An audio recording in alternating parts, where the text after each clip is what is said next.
कैसे हैं आप सब। उम्मीद है आप सब खैर खैरियत से होंगे।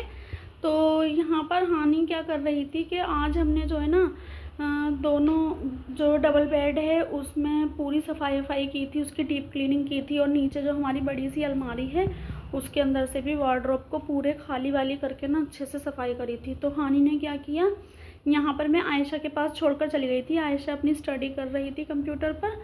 तो आयशा ने सोचा यहीं पर तो बैठी हुई है, इतनी देर में इसने क्या किया ना, उसके पेन को पूरा उसकी इंक पता नहीं क्या कर दी, उसकी निब जो है ना पूरी मतलब दीवारों पर चला चला कर इतनी बुरी हालत कर दी कि इसमें से इंक निकलने लगी। और अपने पूरे हाथ पैर सब गंदे कर लिए, पूरा मुंह गंदा कर लिया इसने। और जो है ना इतना परेशान किया बहुत ज़्यादा। एक तो पहले ही अभी काम निपटा था हमारा, शाम के 4 बज रहे हैं और अभी निपटा है सारा काम। और अब देखो ज़रा, इसे लेकर जा रही हैं ये दोनों बहनें नीचे, और अब मैं भी जा रही हूँ नीचे इसे नहलाने के लिए। तो गाइस बहुत ही देर लगी हानिया की ये इंक हटाने में, और इसे बहुत ही मुश्किलों से हम तीनों ने मिलकर नहलाया इसे।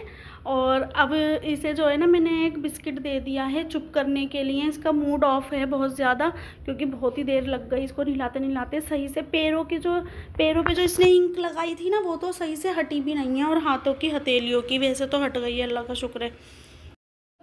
तो गाइज़ अनंता आयशा की लगनी थी अभी क्लास, और हम बहुत ज़्यादा थक चुके थे सफाई करने में। और जो है ना फिर उसके बाद हमने नीचे के फ्लोर का अच्छी तरह से फर्श वगैरह भी धो दिया था, और ऊपर वाला जीना भी धो दिया था। तो बहुत ज़्यादा थक गए थे हम इन सब कामों को करते करते, और शाम भी हो गई थी। तो मैं इन्हें अभी फ़ोन किया है कि जो है ना जब मगरिब की नमाज़ पढ़ने के बाद ये जाएंगे, मगरिब की नमाज़ पढ़ने के बाद तो जो है ना उसके बाद नहारी लेकर आ जाएंगे, तो हम रोटी घर में बना कर रख लेंगे। तो मतलब कभी कभी ऐसे कर भी लेना चाहिए। मैं कभी कभी ऐसे भी कर लेती हूँ, जैसे कि हमने ऐसा नहीं है कि रोज़ रोज़, हाँ हफ्ते में 15 दिन में 1 महीने में हम ऐसा कर लेते हैं कि जो है ना जैसे घर में नहारी बनाई या कौरमा बनाया तो बाहर से रोटी मंगा ली। इस तरह से बच्चों को भी थोड़ा आराम मिल जाता है और मुझे भी, लेकिन मैं पहले ऐसे नहीं करती थी। तो गाइस होता क्या है, जब हम गृहस्थी को संभालते हैं तो हमें शुरू में ऐसा लगता है कि जैसे कि हमारे बड़ों ने किया, कि वो जैसे कि ऐसा होता है ना कि मना करते हैं नहीं बाहर से मत खाओ, घर का खाना खाओ। और मतलब जैसे बाहर की रोटी ये जो होती है मैदे की होती है, ये नुकसान देती है। लेकिन कभी कभी ऐसा करने में कोई परेशानी वाली बात भी नहीं है, थोड़ा आराम भी मिल जाता है। तो गाइज़ मैं आज आपसे कुछ कहना चाहती हूँ, अपने दिल की बात।